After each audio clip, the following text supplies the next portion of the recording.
all these rejections from the middle Bollinger Band. Resistance we're going to need. If you actually see here, we get a And we'll look for a healthy higher I low. would not don't have be the convinced full to macro enter a long trade.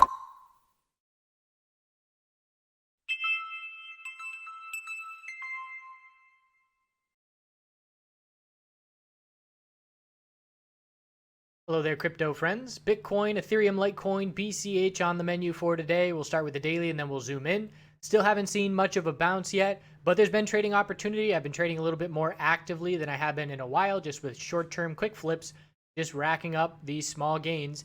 And currently, getting ready for 4-hour oversold play. So right now, Bitcoin on the daily time frame has a lower high, lower low, and it's seen some significant consolidation just in the last 2 days in a row with very little let up in terms of the bulls taking the breather, cooling things off a little bit. I should say the bears taking the breather and then pushing it back down again. So we're looking for a bounce attempt on the 4-hour time frame. I'm anticipating it's just going to set a daily lower high, not looking for a trend change or anything like that. We're on the verge of a bearish MACD cross. RSI is dropping off significantly. Looking at the weekly time frame, does it look like our lower high is in? Yes, it does. So we're going to be cautious from here, and we're going to be looking for opportunities in both directions. If you're trading in both directions, this volatility is beautiful.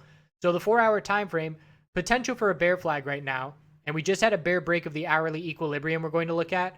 So we have our low, high of the bounce, and here we are coming down to test this support. So the 4-hour RSI right now is 2350, and that's why I'm not really worried about I have a small position right now with an average pretty much right now break even. I'll show you how I got that position last night. But I'm not really worried about it at all because I'm going to add if we do see a lower low as the RSI approaches 20.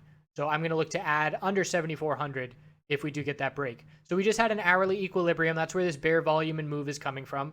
We had the low of the dump, high of the bounce, higher low, lower high, you know the routine, and then we just had the bear break. So that is keeping the momentum in favor of the bears. There's been oversold bounce opportunities in the past 2 days. I've made 3 distinct entries, and they all have been based off of psychological support levels. And obviously a lot in combination with that, not just psychological support, but the psychological support was the icing on the cake in terms of clarity of the trade setup for me. So again, it's obviously the RSI levels, 15-minute, hourly, 4-hour, all seeing extreme levels. And then we get a bit of a bounce to cool that off. So I look for that climax flush for the 15-minute RSI to, hit its most oversold right after breaking a psychological level, triggering some stops, and that's where I want my orders to be filling. Those people who are getting stopped out on that psychological break, they're filling my buy orders. So I went over in the video yesterday how I did that at both 7,700 and then 7,600 and talked about my strategy, but I did it again last night at 7,500. So on this move, actually, you know what I did it? I did it at 76. Let me think about this a second. Got to recap. So I did it. I entered initially, started scaling into my position down here under 7,600. And then we saw a weak bounce attempt. Again, I'm continuing my same game plan as yesterday. I see the short-term bounce attempt. I scale out a position of my profit to lower my cost basis. And then I let the trade either develop from there or I exit for pretty much break even if it doesn't develop. So that's what I did yesterday. I got a few fills, maybe 4 positions worth, maybe up to 40% of my capital entered on this move. And I set, let's see, we actually started trading sideways for a while, and this is where I want to go to bed. I got sick of watching, so what I did was I set my sell orders at about, 75.89, 75.99, 76.29, 76.49. I set 5 exit orders, and then I set bids for buying if 7,500 broke. And the reason that I did that was because when I went to bed, I was very confident and comfortable because if 7,500 breaks, that hourly RSI is already going to be right into the teens, and that 4-hour RSI at that point last night would also have been headed right down close to those teens. So I was very comfortable, if that break happens and I wasn't watching, for me to get filled in the 7,500s.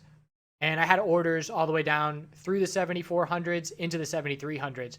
And I woke up halfway through the night, 3 hours into the night, just to check on things. And when I woke up, I saw that the bounce had already played out, and I saw the break of 7,500. So this trade pretty much executed perfectly, where it dropped down, got that climax below 7,500, filled probably half of the orders that I had down here. Then when we saw this bounce follow through, we filled 80% of my initial sell orders on that move. And then everything that was left was essentially my position from under 7,500. So the trade worked out perfectly in the sense that I didn't do anything. My buy orders were filled, some sell orders were filled, and I was left with a position with a very low cost basis. So that's where my position is right now. It's below 7,500 in terms of its average, and I'm not convinced that we're going to break this support right now. And if we do, I'm not convinced we're going to see much downside. I do believe this 4-hour bounce is coming sooner rather than later, which is number one, why I'm looking for an entry, but also why I did not exit and take my small position that I have left, why I didn't take that profit on this equilibrium. And that's because I'm going to hold that small position with a bigger bounce in mind. I do believe that this 4-hour time frame is going to cool off from oversold conditions. Whether we see another leg down or not, I'll be ready either way. I will happily add coins from down in the 7,300s, mid to lower 7,300s would be nice. And then the next support level on the daily chart, the most clear level is 7,204. So I do believe the bulls are going to absolutely defend that level. That's another reason I am not as concerned. And again, my game plan will be to exit on these short-term bounces, locked in solid profit on this weak bounce that's potentially a bear flag on the 4-hour time frame. So if we get another 4-hour bounce, again, just remaining protective, I will always be scaling out some profit to take some off to lower my cost basis and allow me much more comfortability in these trades. I don't need to go for the home runs. You know, that's 3 different sets of small gains that have added up, and it's turned into a pretty decent amount. Let's see, close to about 1% total of my entire account, and I'm not going all in on these orders. So it's nice to see the entire account value go up by 1% without having to play with all that capital. So Ethereum, let's go to compare. 4-hour time frame right now, about to test the lows. If it breaks, again, that 4-hour RSI, close to 20. Ethereum on the daily chart, still extremely weak, increasing bear volume, and here we are just like that, down at our support, and it's following through. You got to love this market environment, whether you're bullish or bearish. It's clear, and if you've been watching these videos the last 2 weeks, the clarity has been apparent where we have a general good idea of what's going to happen. It's obviously not exact, but we're not getting huge surprises. We're not getting whiplash and fake outs. It's nice, consistent trading. We were seeing Ethereum weakness. We saw equilibrium patterns break bearish, and we got follow through from them. It's very textbook in how it has played out. So the bears are very comfortable in Ethereum, although they are absolutely expecting an oversold bounce in the short term. 404.22 and 400 are supports. We are on the verge of confirming this bear flag on the weekly time frame. So we said the loss of the daily higher lows increases the odds that we see that weekly bear flag by a good amount, and obviously now a whole lot more. So the 4-hour time frame at this point, very oversold. As I've said recently, you want to be aware of what the Bitcoin 4-hour RSI is, because even if Ethereum's down at 21 on the 4-hour, if Bitcoin's at 29, it's a different scenario, and you know that Bitcoin can see further weakness. The bounces that we're seeing on Ethereum and these altcoins is nice and favorable for more upside. The Bitcoin bounce, at one point I looked earlier today, Bitcoin saw maybe a 2.6% bounce, and Ethereum had seen a 3.6% bounce at that point. So what we see happening is not only are we seeing oversold bounces in ETH USD and the USD pairings of these coins, but we're seeing oversold bounces in the BTC pairings as well. They're almost both going on at the same time. So it's almost like they gain a little bit of ground back on these oversold bounces. So I personally played Bitcoin after looking at last night. Maybe next time around I will consider something else. But again, I do like, it really makes me comfortable for Bitcoin. Just the fact that we still have the dangling carrot of the ETF, whether it goes through or not, I don't think it's going to go through, but it's something down the road that gives people hope to hold on for and gives people, an opportunity to maybe get in. Maybe they missed the initial run and they want to get in, but it makes me more comfortable to play Bitcoin right now as a bottom line. So Ethereum on the 4-hour is weak. We already dropped down to a lower low. So again, it's standing out as more bearish than Bitcoin at this point. Definitely caught back up after the short-term bounce and is taking the lead bearish spot again. So the hourly RSI just now getting oversold. 400 psychological, that's a really clear battle level. And if that breaks, we will see a quick flush. And that, if we were to break 400 on Ethereum tonight with no bounce from now, it's probably going to be a pretty solid entry for a short-term bounce, as the RSI on the 4-hour will be in the teens. We know Bitcoin's due for a 4-hour oversold bounce. And this is not a news reaction. As far as I'm concerned, this is a technical reaction. And I definitely do expect these 4-hour RSIs to cool off. Litecoin on the daily, same thing, following through. Bear flag on the weekly, a lot more likely. Couple support levels left. So not as bearish as Ethereum on the daily. It's 74.50 and 72.43. The 4-hour time frame at this point, the RSI just now getting back oversold, and it's a different setup here as well. We had an equilibrium rather than just lower highs and lower lows continuing, and it's a 4-hour equilibrium that's close to breaking 76.23 bearish. We're literally on top of that support right now, and if the bulls can hold it, we will remain in this really tight equilibrium, but the RSI is not as oversold because it was an equilibrium where everybody else saw lower highs and lower lows. So it is a little bit of a different setup here on Litecoin, but we're also about to test some key supports, and we should see if these support levels can hold pretty soon. We're going to see if that's the case or not. Bounce attempt right now on Bitcoin, very weak, no follow through. So we could absolutely see a break of Bitcoin's recent low. BCH USD, daily higher lows lost. Again, we could see this 2 days ago is the last time I compared all these names, and that nothing has changed. It's still strong on BCH compared to ETH and LTC and these other altcoins. We broke the equilibrium bearish, but we haven't dumped since then. We have support at 661.73. We're well above that support at this point. The 4-hour RSI on BCH is not oversold. Same thing. We're not close to breaking to a lower low just yet, and that is cooling off that RSI. So potential for a higher low to form here, depending on when Bitcoin gets its bounce going. Hourly time frame, you can see that we were close to seeing a move up, and then Bitcoin broke its hourly equilibrium bearish, so BCH gets dragged with it. But overall, looking pretty good comparatively. So at this point, I would say it's BTC, BCH, LTC, and ETH in terms of strength from bull to or strongest to weakest. LTC just broke its 4-hour equilibrium bearish, so we're testing the recent low of the dump. So things are getting interesting. Again, I'm not interested. I'm not racing to finish this video and get some orders in on Bitcoin because I'm not interested in adding anything unless we break 74.60, and ideally 7,400 is when I would get comfortable adding again. That's where we stand on the 4 names as we head into tomorrow, watching, again, 4-hour oversold bounce. How I play the 4-hour oversold bounces. First, I watch the 5-minute time frame for a trend change, higher lows and higher highs. Once that happens, I zoom out to the 15-minute, and I watch the 15-minute exponential resistances, and I watch the 15-minute for a higher low and a higher high. Looking at Coinbase and the bounce that played out last night, we got the initial bull move. We formed, it actually ended up being an inverse head and shoulders pattern, but we got our bounce, which was just a lower high, higher low, 15-minute trend just changed.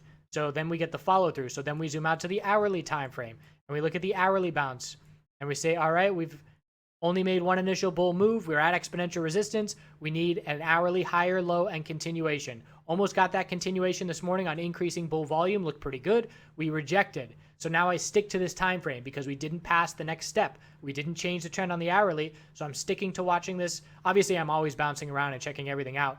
But in terms of the most important time frame, until we get that higher low and higher high, I zoom out to the 4-hour. If that happens, I obviously zoom out to the 4-hour and say, okay, how much of a bear flag does this look like? We have an inside bar to be watching. So that's how I do it from one to the next. So when I enter a position and I'm looking for the bounce to play out, I don't know how long I'm going to let that ride exactly. I have my target and my stop loss, but it all depends on how many of those steps are accomplished. Does it give me a clear 5-minute trend change, then a 15-minute trend change? If it gives me the hourly, I will hold longer. So that's how I do it. That's what I'm going to do tonight. And we'll look for that daily higher low. And again, just a bounce on Bitcoin, looking for a lower high. Nothing significant, but certainly enough to make some decent profit on the bounce. If you are bearish, you are looking for an entry. If you're not in a position, looking for an entry. Once the 4-hour RSI cools off, you're looking for a daily lower high to form on a bounce. Just visually, if it were a solid bounce from Bitcoin playing into the weekend, I'd be looking back up at 7,800 as a potential level. That would be a pretty solid bounce. If it were a weak bounce, I would say we can be looking up. It all depends if we break the 4-hour downtrend or not. I do anticipate that we will on this daily chart sooner rather than later, like I keep saying. We'll see. I'll check back in tomorrow, that's for sure. And I'll see you then. I appreciate you watching. What I wanted to talk about today is, let's see, we've talked about water and eyesight with blue light from your computer and all these different senses. One important thing to talk about is breathing. So the monitoring of your breath, obviously, it goes back to yoga and meditation and all these things that we use to calm ourselves. Obviously, we're doing things that are very high stress and require a lot of brain activity, fast decision making, and we have to decompress and wind down That's where we go to our happy places out in nature or whatever it is that we do. But it's important to be breathing as well, not only in our relaxation, phases, but while we're in the middle of the trading day. So I will consistently get up and take a lap to stretch and get the blood flow going, but I'm consciously taking deep breaths at that point. And it just slows everything down, and it's like a recentering of my brain. And I'll do that, if I'm out in real life and I walk into the grocery store and I get blasted with fluorescent lights and a ton of people and all these, products on the shelves, and it starts to get overwhelming. Just 3 deep breaths can totally recenter everything and completely change the mindset that you're in. So I do that during trading a lot, whether it's, if I'm in a position and I'm looking for whatever it is. If I find that I'm not centered or off balance in any sense of the word, I will take a deep breath, and that will slow everything down. And it clears your mind. It's just another way to calm things down. So I absolutely suggest being conscious of it. That's all it takes. It's obviously very simple to do. It's just being conscious. And whether that means a post-it note on your monitor that says breath or breathe or moose, and it's a code word, whatever that is, just a little reminder. And then you'll do that throughout the day whenever you look at it. And that's, one of the things I do with the weights or stretching bands or anything around the house. If I just leave it out and I walk by it to go somewhere, it's, much easier for me to stop and do it and to benefit our health. So thanks again. We'll see you tomorrow. Continue to do good things out there. Bye.